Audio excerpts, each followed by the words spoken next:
السلام عليكم ورحمة الله وبركاته. الحمد لله على فضله وإحسانه، وأشكره على توفيقه وامتنانه، وأشهد أن لا إله إلا الله وحده لا شريك له تعظيما لشأنه، وأشهد أن محمدا عبده ورسوله صلى الله عليه وعلى آله وأصحابه وسلم تسليما كثيرا. أما بعد،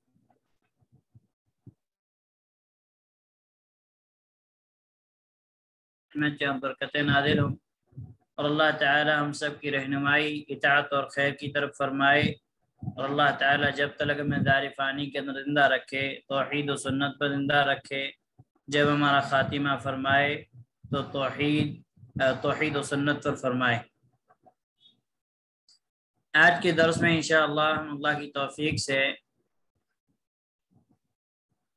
یہ چیزیں پڑھیں گے کہ کون سی چیزیں روزے کو فاسد کر دیتی ہیں، جن چیزوں کے کرنے کی وجہ سے روزہ انسان کا باطل ہو جاتا ہے، روزہ ختم ہو جاتا ہے، وہ کون سی چیزیں ہیں۔ تو انشاءاللہ ان چیزوں کے تعلق سے اور تھوڑی گہرائی کے ساتھ انشاءاللہ ہم ان چیزوں کو مختصراً پڑھتے ہیں۔ سب سے پہلی بات یہ ہے کہ جو نواقض صوم میں سے، یعنی روزے کو توڑنے والی چیزوں میں سے جو پہلی چیز ہم جو جاننے کی کوشش کرتے ہیں، جس کے ذریعے سے انسان کا روزہ باطل ہو جاتا ہے اور پھر اس روزے کی بعد میں قضا کرنا ہے، یعنی بعد میں اس روزے کو کمپلیٹ کرنا ہے، تو اس میں سے پہلی چیز جو ہے تناول الطعام والشراب، کھانا کھانا یا پانی پی لینا۔ کھانا کھانا اور پانی پی لینا جان بوجھ کر کے، یہ چیز یاد رکھنی ہے، ٹھیک ہے، جان بوجھ کر کے کھانا پینا۔ اگر کوئی انسان جان بوجھ کر روزے کی حالت میں کھا لیتا ہے اور پی لیتا ہے تو پھر اس کا روزہ باطل ہو جائے گا، اور اب اس کو اس روزے کی بعد میں قضا کرنی ہوگی۔ اور اس کی دلیل اللہ کے نبی صلی اللہ علیہ وسلم کی وہ حدیث ہے جس کے اندر اللہ کے نبی صلی اللہ علیہ وسلم نے فرمایا کہ اللہ تعالیٰ فرماتا ہے کہ یترک طعامہ وشرابہ وشہوتہ من اجل، کہ بندہ اپنے کھانے کو اور اپنے پینے کو اور اپنی شہوت کو میرے خاطر چھوڑ دیتا ہے۔ تو جس انسان نے روزے کی حالت میں کھانے اور پینے کو نہیں چھوڑا تو اس کا مطلب یہ ہے کہ اس نے جو ہے روزے کو کمپلیٹ نہیں کیا۔ اور دوسری بات، اللہ تعالیٰ نے قرآن کریم کے اندر جو بات بیان فرمائی ہے کہ ثم اتم الصیام الی اللیل، پھر روزوں کو مکمل کرو رات تک۔ رات سے مراد سورج کے غروب ہونے تک۔ اب سورج غروب ہونے سے پہلے اگر کوئی جان بوجھ کر کھاتا ہے تو یہ جو ہے روزے کو باطل کرنے والی چیز ہے۔ اب جو ہے جس نے جان بوجھ کر روزے کے اندر کھا لیا اور پی لیا، اس کے اوپر دو چیزیں لاگو ہوتی ہیں۔ ایک چیز تو اس کے اوپر یہ لاگو ہوتی ہے کہ اب اس نے جو جان بوجھ کر کھا لیا پی لیا تو اب رمضان کے بعد یہ اس روزے کی قضا کرے گا، یعنی اس روزے کو بعد میں پھر سے رکھے گا، کیونکہ اس کا روزہ صحیح نہیں ہوا، باطل ہوا۔ اب یہاں پہ ایک بات یہ آتی ہے کہ یہ روزہ قضا کیوں کرے گا؟ مثال کے لیے کیا ایک آدمی نے عصر سے پہلے، مغرب تھوڑی دیر پہلے ہی قضا کر لیا، ٹھیک ہے، پہلے ہی توڑ لیا، تو یہ قضا کیوں کرے گا؟ تو اس کی دلیل اہل علم نے اس کا قیاس کیا ہے کہ ایسے بیمار اور مسافر پر جن کے اوپر اللہ تعالی نے قضا کو واجب کیا ہے مع وجود العذر، عذر کے وہ پائے جانے کے ساتھ، یعنی کوئی بیمار ہے اور بیماری کی وجہ سے روزہ رکھنا اس کے لیے مشکل ہے، تو اللہ تعالی نے کہا فعدۃ من ایام اخر۔ مسافر ہے، سفر کی وجہ سے روزہ رکھنا مشکل ہے تو اللہ تعالیٰ نے فعدۃ من ایام اخر۔ تو علماء کہتے ہیں کہ جب اللہ تعالیٰ نے مسافر کو اور بیمار کو دوسرے دنوں میں گنتی مکمل کرنے کا حکم دیا، اس آدمی نے تو جان بوجھ کر روزہ اپنا توڑا اور باطل کیا ہے، تو ظاہر سی بات ہے یہ اس کے لیے تو یہ حکم اور بھی زیادہ لاگو ہوگا، وہ واپس اس روزے کی قضا کرے گا۔ دوسری چیز ہے الامساک، امساک اس سے پہلے کہیں ہم لوگ پر امساک میں رک جانا، یعنی جس نے دن میں جان بوجھ کر کھا لیا اور پی لیا، اب اس کے اوپر واجب ہے کہ وہ دن کے باقی حصے میں کھانے پینے سے رک جائے گا۔ یہ نہیں کہ اس نے روزہ توڑ دیا تو اب پورا دن کھاتا پیتا رہے، نہیں، یہ رمضان کی اور روزے کی حرمت پہ سے نہیں ہے۔ اگر اس نے ایسی غلطی کی ہے، ایک مرتبہ ایسا کر لیا، تو اب اس کو چاہیے کہ بعد میں دن میں کھانے پینے سے اپنے آپ کو روک کے رکھے۔ اگر ایک انسان جان بوجھ کر نہیں کھا رہا ہے لیکن غلطی سے اس کو معلوم ہی نہیں تھا کہ میں روزے سے ہوں، عام دنوں کو سمجھتے ہوئے اس نے جو ہے کچھ کھانا کھا لی یا پی لیا، کتنا بھی ہو، کتنا بھی کھا لیا ہو، کتنا بھی پی لیا ہو، جان بوجھ کے اس نے نہیں کیا، لیکن غلطی سے اس سے ہوا، من اکل او شرب ناصیا فلا شیء علیہ ویتم صومہ، علماء کہتے ہیں کہ جس نے بھول کر کھا لیا پی لیا تو اس کے اوپر کچھ نہیں ہے، وہ اپنے روزے کو مکمل کرے گا، اس کا روزہ صحیح ہے۔ دلیلیں اس کی بہت ساری ہیں، اللہ تعالیٰ قرآن کے اندر فرماتا ہے لا یکلف اللہ نفسا الا وسعها، اللہ تعالیٰ نے کسی نفس کو اس کی طاقت سے زیادہ مکلف نہیں کیا۔ یہ بندے نے جان بوجھ کر نہیں کیا، جو ہے اپنے نفس کی وجہ سے وہ بھول گیا تو اس میں کوئی مسئلہ، کوئی حرج نہیں۔ اسی طریقے اسی آیت کے اندر ہے ربنا لا تؤاخذنا ان نسینا او اخطانا، اے اللہ ہمارا مؤاخذہ اور پکڑ نہ کر جو ہم بھول جائیں یا ہم سے غلطی ہو جائے۔ اسی طرح اللہ کے نبی صلی اللہ علیہ وسلم فرمایا کہ من نسی وهو صائم فاکل او شرب فلیتم صومہ فانما اطعمہ اللہ وسقاہ، کہ جو روزے کی حالت میں بھول کر کھا لے اور پی لے، اسے چاہیے کہ اپنے روزے کو مکمل کرے، اسے اللہ تعالیٰ نے کھلایا اور پلایا ہے۔ صحیح بخاری کے اندر 1933 نمبر پر یہ روایت جو ہے موجود ہے۔ اب اس کے بعد جو ہے یہ بات تو ہمارے سامنے واضح ہوگی کہ اگر کوئی انسان غلطی سے ایسا کر لیتا ہے، کھا پی لیتا ہے، تو اس سے روزے کی صحت پر کوئی اثر نہیں پڑے گا، اس کا روزہ صحیح ہے۔ اب یہاں ہمارے پاس ایک مسئلہ آتا ہے کہ بغیر کسی ارادے اور قصد کے، انسان کا کوئی ارادہ اور قصد نہیں ہے، ایسے ہی کوئی چیز جو ہے انسان کے پیٹ میں داخل ہو جائے، اس سے بھی روزہ نہیں ٹوٹے گا، کیونکہ انسان نے جان بوجھ کا ادا نہیں کیا ہے، بغیر کسی اختیار کے وہ چیز اس کے پیٹ کے اندر چلی گئی۔ اب علماء کرام نے اور بھی چیزیں بہت ساری بیان کی ہیں، مثال کے طور پر ہمارے دانتوں کے درمیان کوئی چیز پھنسی ہوئی ہے، دانتوں کے درمیان کوئی چیز پھنس گئی ہے، اب ہم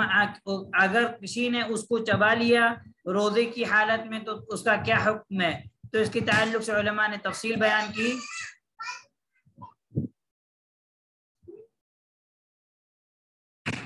تو علماء نے اس میں تفصیل یہ بیان کی ہے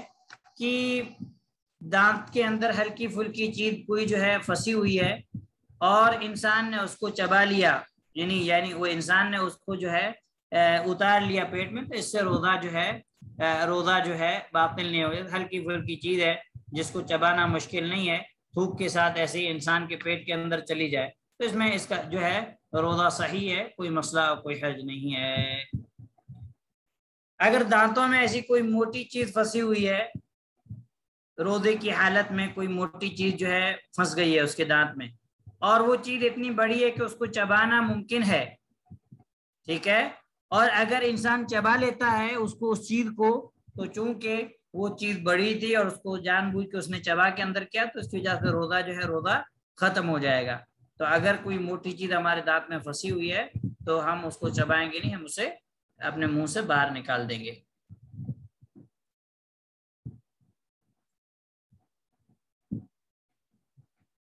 اب یہاں پہ ایک مسئلہ جو بہت سارے لوگ روزے کی حالت میں پوچھتے ہیں کہ روزے کی حالت میں اپنی تھوک کو نگلنا، یعنی اپنی تھوک کو نگلنے کا کیا حکم ہے؟ تو اس کے تعلق سے علماء کہتے ہیں کہ ابتلاء الریق لا یفطر، کہ تھوک کی وجہ سے، یعنی تھوک کو اندر لینے کی وجہ سے روزہ نہیں ٹوٹتا، روزہ نہیں ٹوٹتا۔ اب یہاں پہ جیسے کیا کہتے ہیں، کھانا پینا تو ہمیں سمجھ میں آ گیا کہ اس سے انسان کھاتا ہے، کھانے پینے کی وجہ سے باڈی میں غذا ملتی ہے، طاقت ملتی ہے، اس کی وجہ سے روزہ باطل ہو جاتا ہے۔ یہاں پہ ایک مسئلہ آتا ہے کہ ایک انسان جو حرام چیزوں کا نشہ کرتا ہے، عادی ہے، جیسے مثال کے طور پر بیڑی سگریٹ پینا وغیرہ، تو کیا روزے کے دوران بیڑی سگریٹ پینے سے روزہ ٹوٹے گا کہ نہیں ٹوٹے گا؟ اس سے بھی روزہ باطل ہو جائے گا، اس سے بھی روزہ کیا ہو جائے گا؟ روزہ باطل ہو جائے گا۔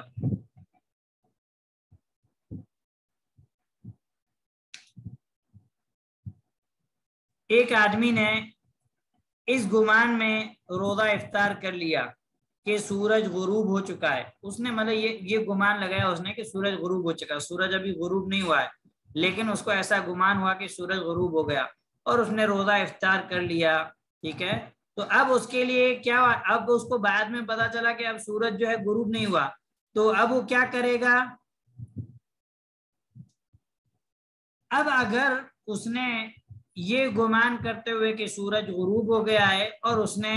روزہ افطار کر لیا، لیکن بعد میں اسے واضح ہو گیا کہ سورج ابھی غروب نہیں ہوا، تو اب وہ کیا کرے گا؟ اب جو ہے وہ کھانے پینے سے رک جائے گا، اس کے اوپر جو ہے امساک لازم ہے، وہ کھانے پینے سے کیا کرے گا؟ کھانے پینے سے رک جائے گا، یعنی اب وہ کھائے گا پیے گا نہیں۔ اب یہاں مسئلہ یہ آتا ہے کہ جس نے اس گمان میں کہ سورج غروب ہو گیا، اس گمان میں افطار کر لیا، تو اب اس کے اوپر اس روزے کی قضا ہے کہ نہیں ہے، یا اس کا یہی روزہ صحیح ہو جائے گا؟ تو اس تعلق سے اہل علم کے دو قول ہیں۔ پہلا قول ہے کہ یلزمہ القضاء، اس کے اوپر قضا لازم ہے۔ قضا لازم کیوں ہے؟ اس کی دلیل قرآن کریم کی آیت جو اس میں اللہ تعالیٰ کرتا ہے، اللہ تعالیٰ فرماتا ہے ثم اتم الصیام الی اللیل، پھر روزوں کو مکمل کرو رات تک، تو تم کے رات تک جو ہے سورج غروب ہونے تک اس نے روزہ مکمل نہیں کیا، اس لیے قضا کرے گا۔ دوسرا قول ہے لا قضاء علیہ، اس کے اوپر قضا نہیں ہے، وہو قول طائفۃ من السلف، یہ سلف کی ایک جماعت کا قول ہے، اور شیخ الاسلام تیمیہ رحمہ اللہ، امام ابن قیم رحمہ اللہ اور علامہ ابن عثیمین رحمہ اللہ نے اسی قول کو اختیار کیا ہے، اور ان کے دلائل زیادہ مضبوط ہیں۔ پہلی چیز دلیل جو ہے سورہ بقرہ کی آیت ربنا لا تؤاخذنا ان نسینا او اخطانا، اسی طریقے سے صحیح بخاری کے اندر ایک حدیث ہے 1959 حضرت اسماء بنت ابی بکر رضی اللہ تعالی عنہ سے، فرماتی ہیں کہ افطرنا علی عہد رسول اللہ صلی اللہ علیہ وسلم فی یوم غیم، کہ ہم نے اللہ کے نبی صلی اللہ علیہ وسلم کے زمانے میں ایک ابر آلود والے دن میں، ایسا دن جس دن میں سورج غروب ہوا کہ نہ ہوا یہ واضح نہ ہو، آسمان میں بدلیاں وغیرہ ہوں، ہم نے جو ہے روزہ افطار کر لیا، ثم طلعت الشمس، پھر سورج طلوع ہو گیا، تو کہتے ہیں کہ لم ينقل عن الصحابة به ام امروا بالقضاء، کہ صحابہ میں سے کسی سے بھی یہ بات جو ہے منقول نہیں ہے کہ جو ہے ہمارے زمانے میں کسی کو روزے کی قضا کا حکم دیا گیا ہو۔ اگر ایسا ہوتا کہ روزے کی قضا کرنی ہوتی تو پھر صحابہ اکرام میں سے کوئی ہمیں اس کا ضرور حکم دیتا۔ تو اس سے پتہ یہ چلا کہ اس سے جو دوسرا قول ہے یہ زیادہ جو ہے مضبوط ہے۔ ایک آدمی نے یہ شک کرتے ہوئے کہ سورج غروب ہو گیا اور اس نے کھانا کھا لیا پی لیا، اور اس کے لیے یہ بات واضح بھی نہیں ہوئی کہ سورج غروب ہو گیا یا نہیں ہوا، یا بعد میں اس کے سامنے یہ بات واضح ہو گئی کہ سورج غروب نہیں ہوا ہے، تو علماء کہتے ہیں شک کرتے ہوئے، ایک شک الگ ہے گمان الگ ہے، گمان سے مراد ظن سے مراد ایسا جو یقین کی طرف ہو، اور شک یعنی اس کو شک کی بنا پر، صرف شک کی بنا پر جو ہے اس نے روزہ کھولا، تو اب جو ہے بعد میں واضح ہو گیا کہ اب سورج غروب نہیں ہوا تھا، تو اب یہ کیا کرے گا؟ یہ گنہگار بھی ہوگا کیونکہ اس نے اچھے سے تحقیق نہیں کی، اور اس کے اوپر جو ہے روزے کی قضا بھی جو ہے واجب ہے۔ یہاں پہ ایک مسئلہ یہ آتا ہے کہ ایک آدمی، اور رمضان میں بہت سارے مسئلے ہمارے پاس آتے ہیں، اہل علم مسئلوں کو بیان کیا ہے کہ من تصحر بعد طلوع الفجر خطأ، جو طلوع فجر کے بعد بھی غلطی سے سحری کرتا رہے، یعنی اس کو ایسا لگ رہا ہے کہ ابھی سحری کا وقت باقی ہے اور وہ جو ہے سحری کرتا رہے، اور بعد میں اس کے سامنے یہ بات واضح ہو کہ اس کا سحری کا وقت تو ختم ہو گیا، تو علماء اکرام نے اس تعلق سے اختلاف کیا ہے کہ کیا اس کے اوپر اس روزے کی قضا ہے یا اس کا روزہ صحیح ہے۔ تو پہلا قول یہ ہے کہ صومہ صحیح ولا قضاء علیہ، اس کا روزہ صحیح ہے اور اس پر کوئی قضا نہیں ہے، اس لیے کہ اس کو گمان یہ تھا کہ اس کو یہ یقین تھا کہ ابھی رات باقی ہے، اور یہ سلف کی ایک جماعت کا قول ہے، اور شیخ الاسلام تیمیہ رحمہ اللہ اور علامہ عثیمین رحمہ اللہ نے بھی اسی قول کو اختیار کیا ہے، اسی قول کو پسند کیا ہے۔ یہاں پہ جب ایک فقہ آپ پڑھیں گے، فقہ کے اندر جب کسی عالم کے تعلق سے یہ بات آ جائے کہ اس نے یہ قول اختیار کیا ہے، اس نے یہ قول اختیار کیا ہے، واختارہ ابن تیمیہ یا واختارہ ابن عثیمین واختارہ ابن باز تو مطلب یہ ہے کہ علماء، بڑے بڑے علماء کے تعلق سے ہم پڑھیں گے تو وہ فقہ کے اندر کسی ایک مذہب کی طرف مائل ہوتے ہیں، یعنی مثال کے طور پر جیسے بڑے بڑے مشائخ ہیں شیخ ابن باز رحمہ اللہ، ان کا فقہ کے اندر یہ فقہ حنبلی کی طرف مائل ہیں، اور جب ہم ایسا قول پڑھتے ہیں کہ انہوں نے اس قول کو اختیار کیا ہے، تو اس کا مطلب یہ ہے کہ انہوں نے حنبلی مذہب کو یہاں پہ چھوڑ دیا ہے، اس لیے جو ہے ایسا جو ہے یہ قول کہا جاتا ہے کہ اس کو شیخ ابن تیمیہ رحمہ اللہ نے اختیار کیا، یعنی اپنے مذہب سے ہٹ کر کے،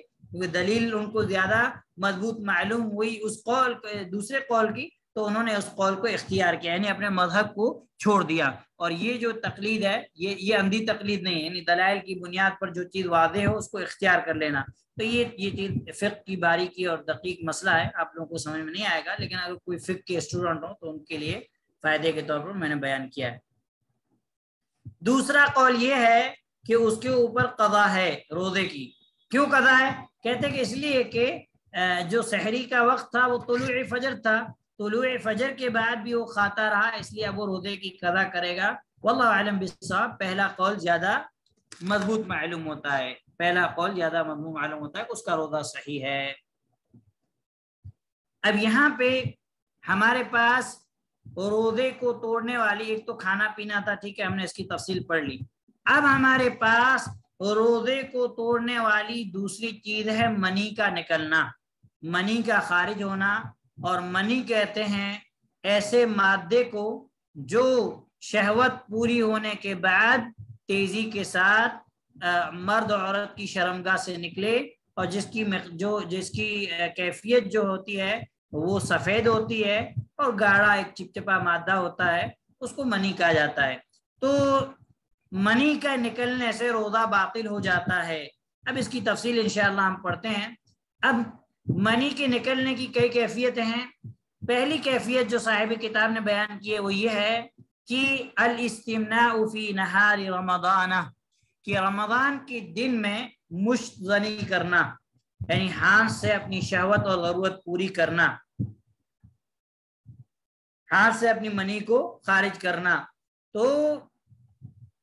ہمیں یہ معلوم ہے کہ استمناء بالید، یعنی ہاتھ سے اپنی خواہش اور ضرورت کو پوری کرنا، یہ حرام اور ممنوع ہے، عام دنوں میں بھی ہمارے لیے جائز نہیں ہے، تو روزے کی حالت میں یہ کیسے جائز ہوگا؟ اور اگر کوئی روزے دار ایسا کرتا ہے، یعنی الاستمناء بالید یعنی منی کو خارج کرنا بغیر جماع کے، شہوت کو مکمل کرنے کے لیے بغیر جماع ہم بستری کے منی کو اپنے ہاتھ سے خارج کرنا۔ اب وہ ہاتھ چاہے یعنی مثال کے طور پر جو ہے بیچلر ہوں یا شادی شدہ لوگ ہوں، میاں بیوی ایک دوسرے کریں، تو ہر اعتبار سے روزہ جو ہے روزہ باطل ہو جائے گا۔ اب اس کا حکم کیا ہے؟ اس کا حکم یہ ہے کہ جس نے رمضان کے اندر دن میں ایسا کام کیا اور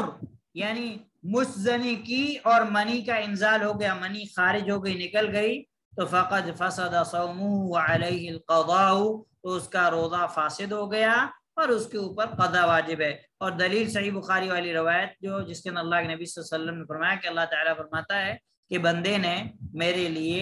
اپنے کھانے پینے اور اپنی شہوت کو چھوڑا، لیکن یہاں پہ چونکہ انسان اپنی شہوت سے باز نہیں آیا، اس کی وجہ سے روزہ باطل ہو گیا۔ اب یہاں پہ منی نکلنے کا ایک دوسرا مسئلہ ہمارے پاس ہے کہ حکم من باشر او قبل او لمس فانزل، کہ کسی نے مطلب یہ ہے مباشرت کی، مباشرت سے مراد یہ نہیں ہے کہ جماع، مباشرت سے مراد یہ ہے کہ جو ہے آپس جسموں کا آپس میں ملنا، ٹھیک ہے، یا بوس و کنار کرنا یا ایک دوسرے کو چھونا، اور یہ میاں بیوی کے تعلق سے جو ہے بات ہے، یا اللہ سبحانہ وتعالیٰ ہماری حفاظت فرمائے، یا اس کے علاوہ بھی مسئلہ ہو۔ تو اب اگر کسی نے مباشرت کی، مباشرت سے مراد جماع ہم بستری نہیں ہے، مطلب یہ کہ جسموں کا آپس میں ملنا، یا بوس و کنار کیا یا چھوا ایک دوسرے کو اور منی خارج ہو گئی، تو اب کیا حکم ہے؟ تو اس تعلق سے علماء کہتے ہیں کہ من انزل المنی بمباشرت دون الفرج او بتقبیل او لمس فإنه يفطر بذلك وعليه القضاء، کہ جس کی منی خارج ہو جائے مباشرت کی وجہ سے دون الفرج، شرمگاہ کے علاوہ، یعنی شرمگاہ تو نہیں، میری ایسے ہی مباشرت کیے، انسان نے جسم ملایا یا جو ہے بوس و کنار کی یا ایک دوسرے کو چھوئے اور اس کے بعد منی خارج ہو گئی، فإنه يفطر بذلك، تو اس کی وجہ سے روزہ ختم ہو جائے گا۔ اب ان کے اوپر اس روزے کی بعد میں قضا ہے، بعد میں اس کی قضا ہے۔ اب یہاں پہ ایک مسئلہ یہ آتا ہے کہ کیا جس نے ایسی حرکت کی، اب اس کے اوپر صرف قضا ہے یا پھر قضا کے ساتھ کفارہ بھی ہے؟ تو ان کے اوپر صرف کیا ہے، یعنی روزے کی قضا ہے، کیونکہ انہوں نے جماع اور ہم بستری نہیں کی،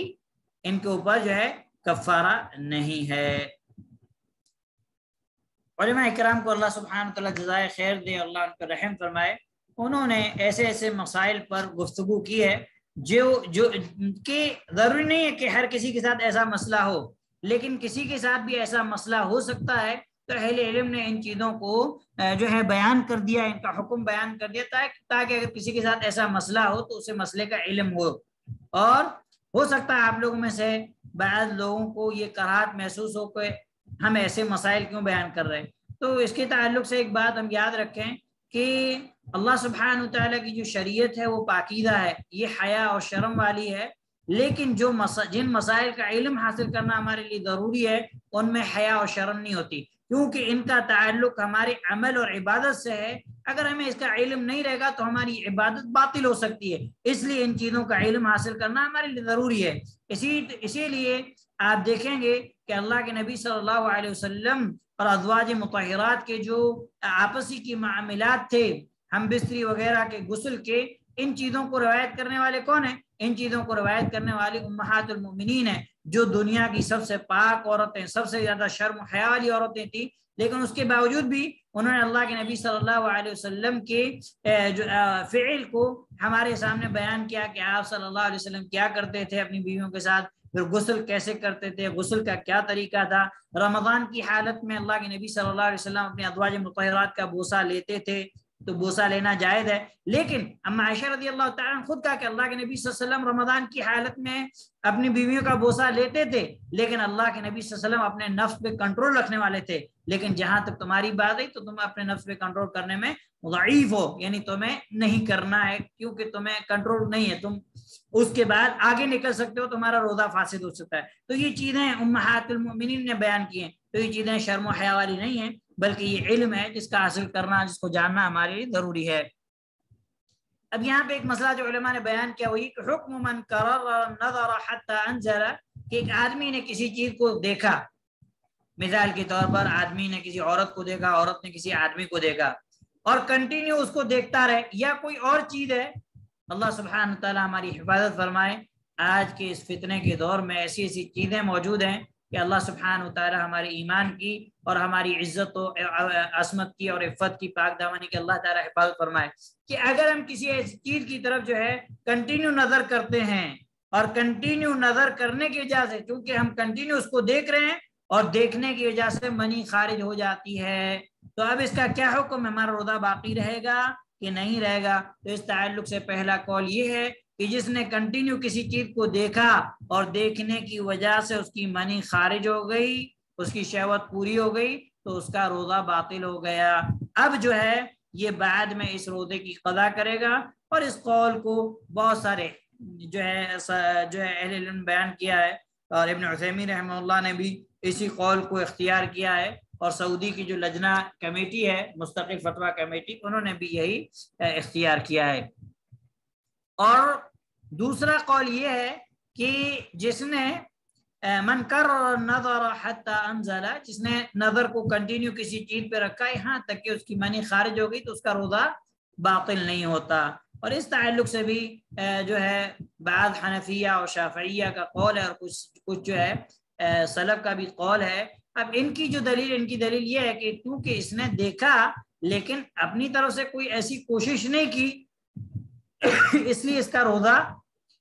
کا روزہ باطل نہیں ہوگا۔ لیکن بہتر یہ ہے کہ روزے کی حالت میں ان چیزوں سے انسان اجتناب کرے تاکہ انسان کا روزہ صحیح اور درست ہو، تو پہلا قول زیادہ مضبوط معلوم ہوتا ہے۔ اللہ سبحانہ وتعالی علماء کرام کو جزائے خیر دے۔ بعض لوگوں کی جو ہے کمزور ہوتے ہیں، فطری طور پر کمزور ہوتے ہیں، تو شہوت کے معاملے کے اندر جیسے کسی شہوت کے تعلق سے سوچتے ہیں، تو صرف سوچنے کی وجہ سے ہی بعض لوگ، اکثر نہیں، بعض لوگ، یعنی ہزاروں میں کچھ لوگ ہمیں مل گئے، سینکڑوں میں ایک آدھ لوگ مل گئے، ایسا ہو سکتا ہے، اور ایسا ہے، مسائل آتے ہیں ہمارے پاس۔ تو علماء کرام الحمدللہ ہماری رہنمائی کر دی کہ ایک آدمی کی منی خارج ہوئی، اس نے کچھ بھی نہیں کیا، ٹھیک ہے، اس نے اپنی طرف سے کوئی عمل نہیں کیا، صرف اس نے سوچنے کی وجہ سے اس کی منی خارج ہو گئی، یعنی شہوت پوری ہو گئی، تو کیا اس کا روزہ باطل ہوگا یا نہیں باطل ہوگا؟ تو علماء کہتے ہیں کہ اس کا روزہ باطل نہیں ہوگا، چاہے اس نے جو سوچی ہو وہ ایسی ہو جو مطلب کیا کہتے ہیں بہت دیر تک اس نے سوچی ہو، یا اس نے ہلکا پھلکا سوچا ہو، لیکن اس کی وجہ سے اس کا روزہ جو ہے وہ باطل نہیں ہوگا، کیونکہ اس نے صرف سوچا ہے اور اس نے کوئی جو ہے عملی اقدام نہیں کیا، تو اس کی وجہ سے اس کا روزہ باطل نہیں ہوگا۔ اور ان کی دلیل جو ہے اللہ کے نبی صلی اللہ قرآن کریم کی کئی آیتیں ہیں، ٹھیک ہے، اللہ کے نبی صلی اللہ علیہ وسلم کی مشہور حدیث ہے کہ اللہ کے نبی صلی اللہ علیہ وسلم نے فرمایا کہ اللہ سبحانہ وتعالی نے میری امت کے جو وسوسے ان کے دل میں آتے ہیں ان پر اللہ تعالیٰ نے مؤاخذہ اور پکڑ نہیں کی جب تک کہ اس پہ عمل نہ کر لیں۔ تو چونکہ یہ آدمی صرف وسوسہ اپنے دل میں کر رہا، اس پہ عمل نہیں کر رہا، عملی اقدام نہیں کر رہا، تو اس لیے اس کا روزہ باطل نہیں ہوگا۔ اب یہاں پہ ایک اہم مسئلہ ہمارے پاس آتا ہے کہ حکم من نام فاحتلم فی نہار رمضان، ایسے آدمی یا ایسی عورت کا حکم جو روزے کی حالت میں دن میں سو جائے اور سو جانے کے بعد نیند میں اسے احتلام ہو جائے۔ احتلام سے مراد یہی ہے کہ نیند کے اندر جو ہے مرد یا عورت ایسا محسوس کرے یا ایسا دیکھے، اس کو ایسا لگے کہ میں جماع یا ہم بستری کر رہا ہوں، لیکن حقیقت میں نہ ہو، وہ خواب میں ہو، اور اس کی وجہ سے اس کی منی خارج ہو جائے، تو اس سے روزہ باطل نہیں ہوتا۔ کیوں باطل نہیں ہوتا؟ کیونکہ اللہ کے نبی صلی اللہ علیہ وسلم کی حدیث آپ نے سنی ہوگی کہ اللہ تعالیٰ نے جو ہے 3 لوگوں سے قلم اٹھا لی ہے۔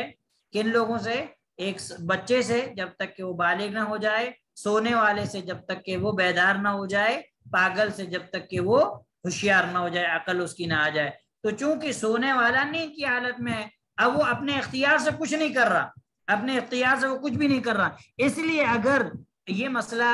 رمضان میں بہت آتا ہے، بہت لوگ پوچھتے ہیں، تو اس لیے ان مسائل کا علم حاصل کرنا ہماری ضروری ہے، اور آپ لوگ بھی الحمدللہ اگر کوئی ایسا سوال آتا ہے تو آپ لوگ رہنمائی کر سکتے ہیں کہ اگر ایسے جو ہے دن میں اگر کسی کے ساتھ ایسا مسئلہ آ جاتا ہے، احتلام ہو جاتا ہے، تو اس سے روزہ باطل نہیں ہوتا۔ اب یہاں پہ ایک مسئلہ یہ ہے کہ انسان ہے، انسان ہونے کے ناطے جب انسان شہوت کے تعلق سے اپنی ضرورت جو ہے شہوت یعنی جماع ہم بستری وغیرہ کے تعلق سے سوچتا ہے تو اللہ تعالیٰ نے انسان کی فطرت رکھی ہے کہ انسان کی شرمگاہ سے چاہے مرد ہو یا عورت اس کی شرمگاہ سے ایک لیس دار مادہ نکلتا ہے جس کو کہتے ہیں مدی، جس کو کہتے ہیں عربی زبان میں مدی، میم ذال یا مدی۔ وہ جب کوئی چیز انسان سوچتا ہے یا کسی چیز کو ایسی چیز کو دیکھتا ہے جو کہ اس کو برآمدہ کرنے والی ہو تو پھر اس کی وجہ سے جو ہے انسان کی چاہے مرد ہو یا اس کی شرمگاہ سے ایک پانی خارج ہوتا ہے، اس کو کہتے ہیں مدی۔ تو مدی کیا مدی کے نکلنے سے روزہ ٹوٹتا ہے؟ نہیں، مدی کے نکلنے سے روزہ نہیں ٹوٹتا، اس لیے کہ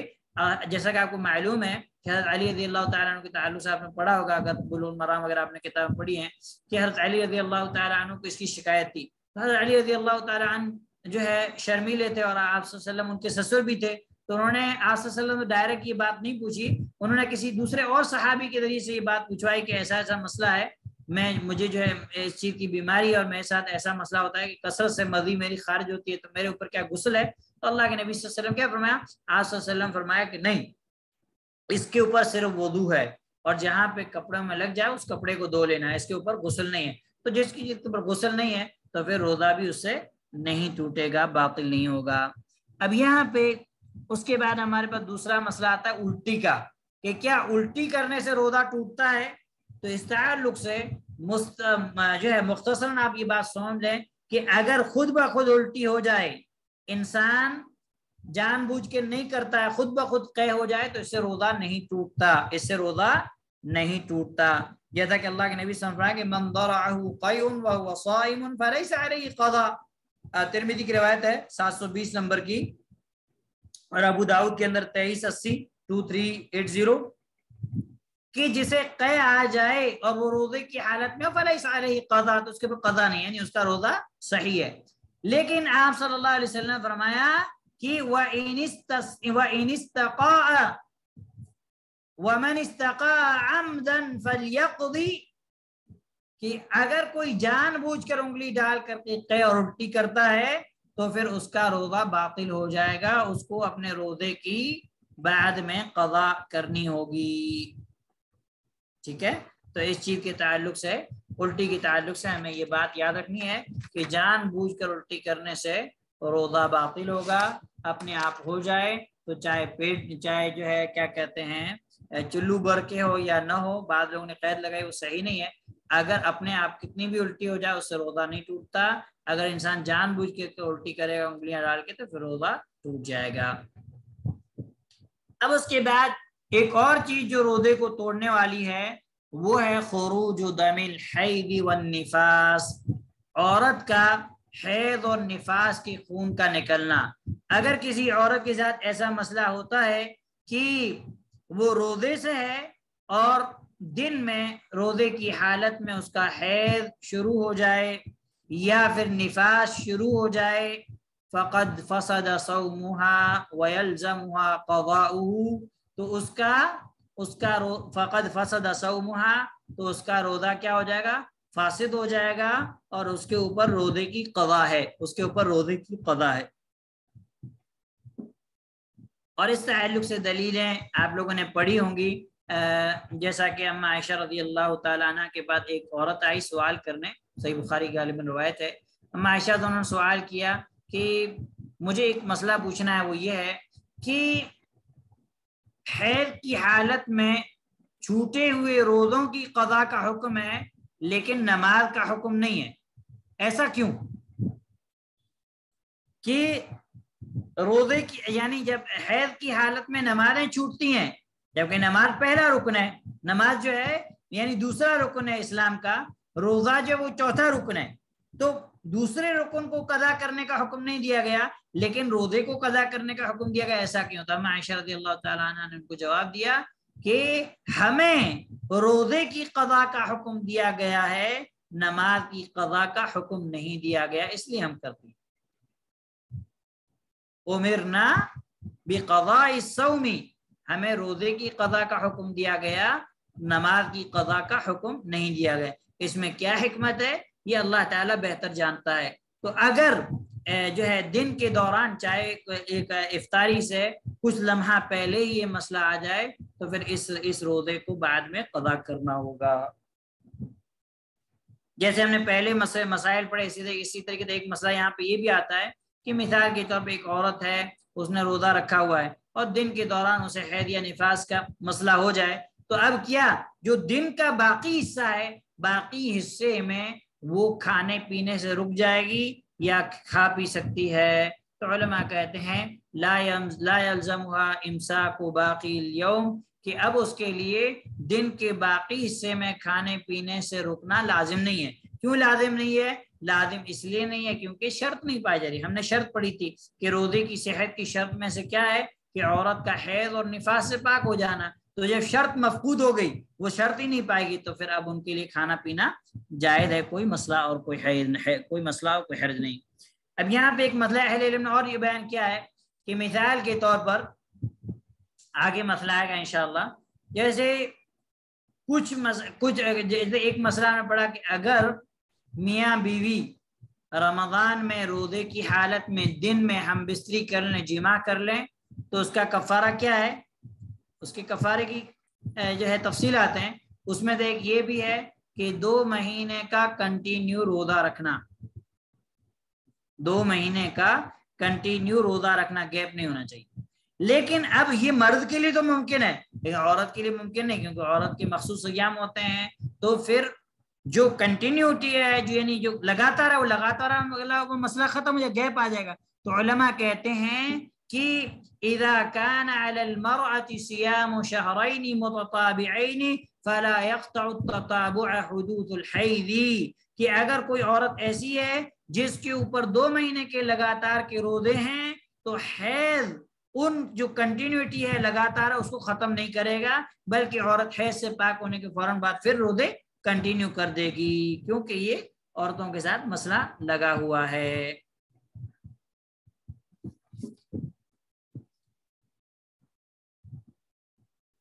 اب جو ہے اگر کوئی انسان دین اسلام سے مرتد ہو جاتا ہے, تو اگر کوئی انسان روزے کی حالت میں مرتد ہو, دین اسلام کو چھوڑ دیتا ہے, تو اس کا روزہ جو ہے وہ باطل ہو جائے گا. اور اسی طریقے سے اگر کوئی انسان روزے کے دوران روزے کی نیت جو ہے اس کو توڑ دیتا ہے, وہ یہ نیت کر رہا ہے کہ میں اب روزہ کیا ہے توڑ دے رہا ہوں, میں نہیں رکھوں گا, تو اس سے بھی کیا ہو جائے گا, اس سے بھی اس کا روزہ کیا ہو جائے گا, اس کا روزہ باطل ہو جائے گا. لیکن اب اس کے اوپر 2 چیزیں, ایک تو یہ کہ اس روزے کی بعد میں قضا کرے گا, دوسری چیز یہ ہے کہ وہ اب دن کے باقی حصے میں کھانے پینے سے رک جائے گا.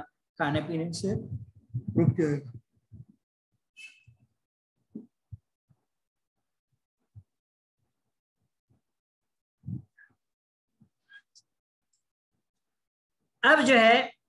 اس کے بعد اور بھی کئی چیزیں ہیں, جیسے مثال کے طور پر حجامہ ہے. حجامہ کرنے سے, کپنگ کرنے سے روزہ ٹوٹتا ہے کہ نہیں ٹوٹتا, اس سلسلے میں علماء کا اختلاف ہے. اور اختلاف کی وجہ یہ ہے کہ ایک حدیث کے اندر ہے کہ اللہ کے نبی صلی اللہ علیہ وسلم نے حجامہ کرایا روزے کی حالت میں, اور ایک حدیث کے اندر ہے کہ افطر الحاجم والمحجوم, کہ حجامہ کرنے اور کرانے والے دونوں کا روزہ ختم ہو گیا. تو اس لیے اختلاف ہوا, اس لیے علماء کے درمیان اختلاف ہوا. پہلا قول یہ ہے کہ حجامہ کرنے اور کرانے والے کا روزہ فاسد نہیں ہوتا. دوسرا قول یہ ہے کہ اس کا روزہ فاسد ہو جاتا ہے. ٹھیک ہے, اب جب ایسا اختلافی مسئلہ آ جائے تو اس میں بہتر اور احوط بات جو صاحب کتاب نے بھی کہی ہے اور دوسرے علماء نے بیان کی ہے, اور جن علماء نے کہا کہ روزہ فاسد ہو جاتا ہے وہ کہتے ہیں کہ جو حدیث ہے کہ اللہ کے نبی صلی اللہ علیہ وسلم نے روزے کی حالت میں حجامہ کرا, وہ حدیث پہلے کی تھی. بعد میں پھر آپ نے کہا کہ روزہ حجامہ کرنے اور کرانے والے دونوں کا روزہ ٹوٹ گیا, اور بعد میں اس حدیث کی تعریف یہ بات کہی ہے کہ وہاں پہ جو ہے کہ آپ صلی اللہ علیہ وسلم روزے کی حالت میں جو ہے حجامہ کرایا, یہ والی جو بات ہے یہ صحیح نہیں ہے, یعنی وہ حدیث میں ایڈ ہو گئی ہے, وہ صحیح نہیں, بلکہ صحیح کہ آپ احرام کی حالت میں حجامہ کرایا, اس طرح کی جو ہے بات کہی گئی ہے. تو اب جب اتنا اختلاف ہوا تو علماء نے اس کے اندر بہتر بات یہی کہی ہے کہ والأحوط أن تؤجل الحجامة إلى الليل خروجا من خلاف جماعة من أهل العلم کہ بہتر یہ ہے کہ ہم حجامہ کو لیٹ کر دیں رات کے لیے، رات میں کوئی مسئلہ نہیں ہے، تاکہ ہم اختلاف سے بچ جائیں گے اور رات میں جو ہے حجامہ کرا لیں، ٹھیک ہے۔ اس کے علاوہ اور بھی کچھ چیزیں ہیں جو انشاءاللہ اگلے درس میں آپ کو جو ہے بیان کی جائیں گی، کہ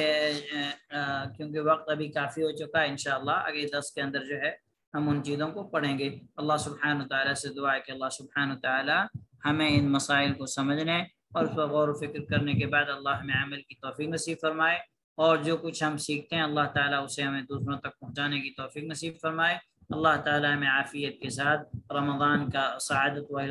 والا مہینہ نصیب فرمائے، اور اللہ تعالیٰ اس رمضان کو ہماری زندگی کا سب سے بہترین رمضان بنائے، اور اللہ تعالیٰ اپنے فضل و کرم سے ہمیں ان سعادت مند لوگوں کے اندر نصیب فرمائے جنہیں اللہ تعالیٰ اس رمضان میں جہنم سے آزاد کرے گا، اور اللہ تعالیٰ ہم پر اپنی مغفرت و رحمت کا